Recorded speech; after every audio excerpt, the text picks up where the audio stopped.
dərsliyinə yeni mövzu salınıb, hansı ki, hiperonim və hiponimlər. Çox adam bunları qarışdırır, bilmir hiperonim və yaxud da hiponim nədir.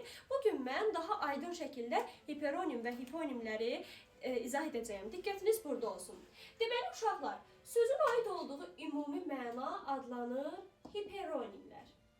Nə oldu? Sözün aid olduğu ümumi məna. Gəlin baxaq. Məsələn, mən deyirəm ki, heyvan.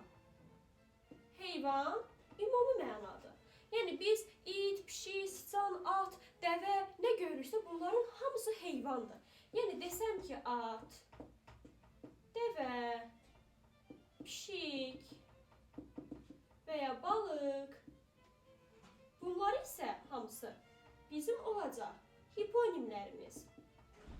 Yəni uşaqlar nə deməkdir? Hiperonimlər oldu heyvan. Niyə? Sözün ümumi mənasıdır. Hiponimlər isə ümumi mənanı bildirən sözlərdir. Məsələn, at nədir? Heyvandır. Dəvə nədir? Heyvandır. Pişik, balıq nədir? Heyvandır.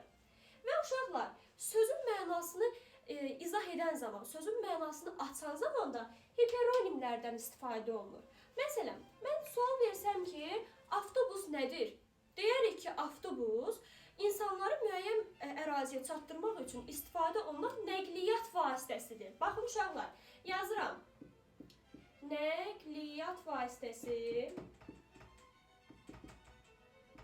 Nəqliyyat vasitəsi dedikdə avtobus nəzərdə tutula bilər, maşın nəzərdə tutula bilər, qatar nəzərdə tutula bilər və s. kimi. Məsələn, burada bizim oldu nəqliyyat vasitəsi hiperonimimiz. Desəm ki, hiponimlərimiz nədir? Avtobus, maşın, qatar və s. kimi bunların adını çəkə bilərik. Yenə deyirəm, sözün mənasını izah etmək üçün də hiperonimlərdən istifadə olunur. Desəm ki, avtobus nədir? İnsanları müəyyən əraziyə çatdırmaq üçün istifadə olunan nəqliyyat vasitəsidir. Yaxşı, bir söz həm hiperonim, həm hiponim ola bilərmi? Cavabı bəli, ola bilər. Diqqətlə qulaq asın, izah edəcəm. Biz dedik ki, heyvan hiperonim oldu və hiponimlərimizdə at, dəvə, pişik, balıq oldu, düzdürmü? Buradan xətt çəkim ki, qarışmasın. Yaxşı, desəm ki, burada balıq sözü nədir? Deyərsiniz ki, hiponimdir. Çünki niyə? Heyvan hiperonimdir, ümumi mənadır. Bunlar isə onun hiponimidir. Mən balığın növlərindən yazsam, məsələn, yazsam bura sazan, nərə və s. kimi balıq növlərindən yazsam, bayaqları baxın, bura kimi baxın, heyvan oldu hiperonim, balıq oldu hiponim.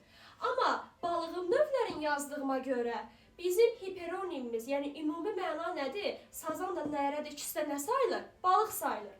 Balıq oldu hiperonim, sazan və nərə onun növləri olduğuna görə bunlar da oldu hiponimlər. Ümid edirəm ki, daha sadə dillə başa saldım. İnşallah ki, başa düşərsiniz.